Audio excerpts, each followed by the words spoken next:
There's a Facebook group out there exclusively for people named Kyle, known as the Council of Kyle.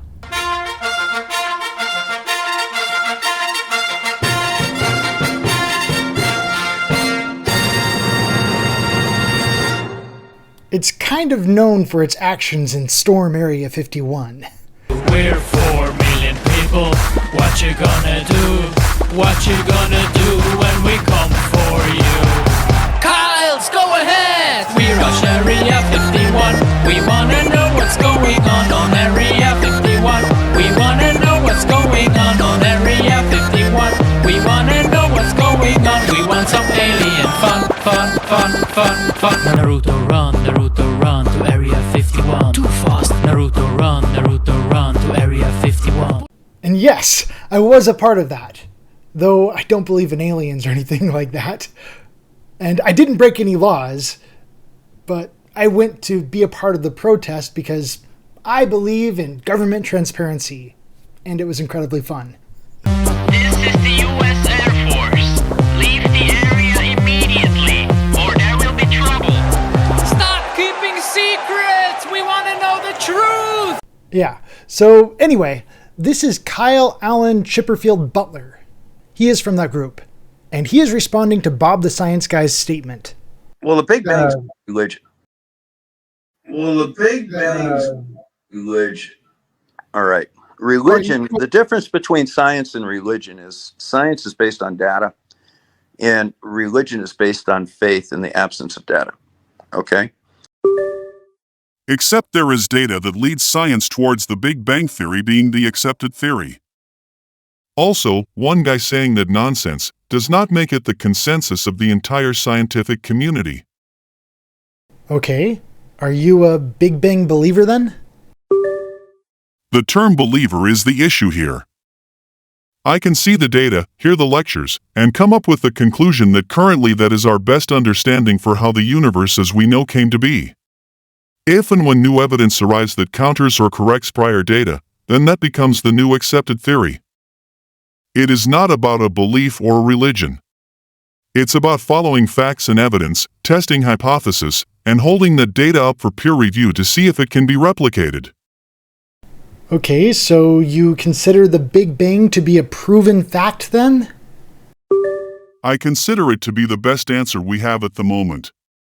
Nothing is truly scientific fact because there are always new discoveries to be made. Hell, even gravity is a theory.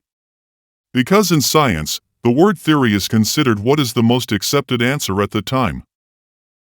Okay, so you don't consider a definitive fact, but take issue in saying you believe in it. Because that's not how science works. As stated, facts can change with new evidence. Nothing is ever a written in stone unquestionable fact. That sounds like an indirect yes to me. Do you not agree with these definitions of the word belief? Something believed, an opinion or conviction. Confidence in the truth or existence of something not immediately susceptible to rigorous proof. Confidence, faith, trust. I do agree with that definition. The second entry is why I have issue with the word belief being used with science. Confidence in the truth or existence of something not immediately susceptible to rigorous proof. The scientific method isn't that. It requires peer-reviewed repeated results, multiple testing and experimentation, etc., etc. You don't believe in proof, so I don't see what the issue is in using the word belief to say you have confidence in something. By definition, belief and faith require something not immediately susceptible to rigorous proof. The scientific method is that rigorous proof testing, ergo it's not a belief. That's not a problem when you don't believe in proof, right? Or did you change your mind about that? I'm not getting at what you're attempting to state.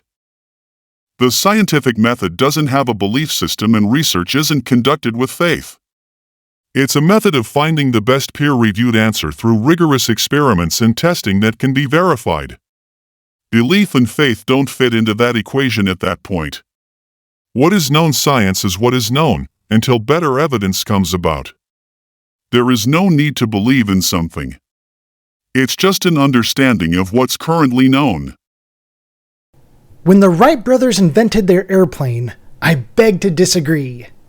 They did their scientific experiments and research with faith that they could one day be successful in creating a functional airplane.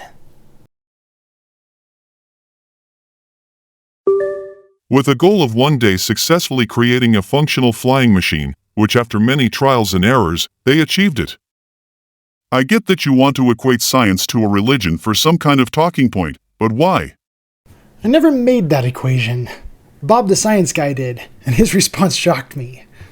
I acknowledge faith in science, but have never considered it a religion.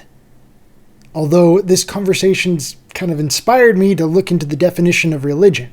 This has caused me to reconsider some things. A set of beliefs concerning the cause, nature, and purpose of the universe. The cause and nature of the universe. Yeah, I can see why Bob might have said the Big Bang is a religion. A specific fundamental set of beliefs and practices generally agreed upon by a number of persons or sects. That's pretty broad. I think there's quite a number of people out there who believe in the Big Bang or the globe Earth. The body of persons adhering to a particular set of beliefs and practices. Ooh, the scientific community! The ducks are all aligned. I don't know what else to say, except, Bob, I think you're onto something. This message has been brought to you by the Flat Earth Institute of Science, with a shout out to our Flat Earth friends at jadedecals.com. Yeah, sure, we got this. We're 1 million people. What you gonna do? What you gonna do when we come for you? We're 2 million people. What you gonna do? What you gonna do when we come for you? We're 3 million people. What you gonna do?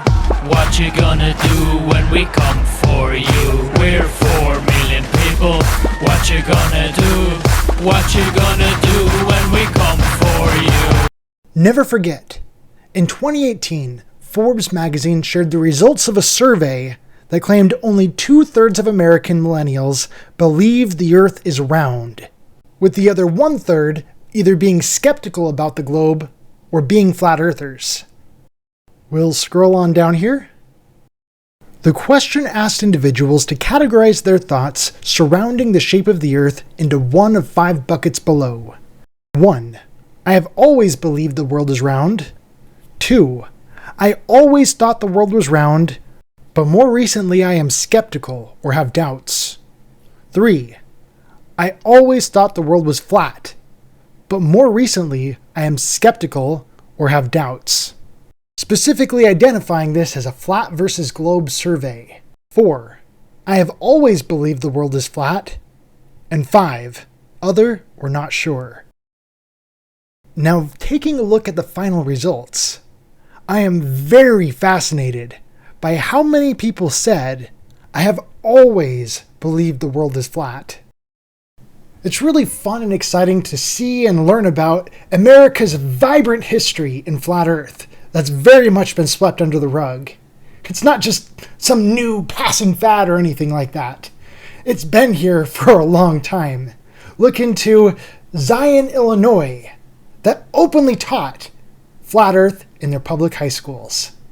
Zion Schools of Voliva Stamp teach Earth is flat around the year 1907.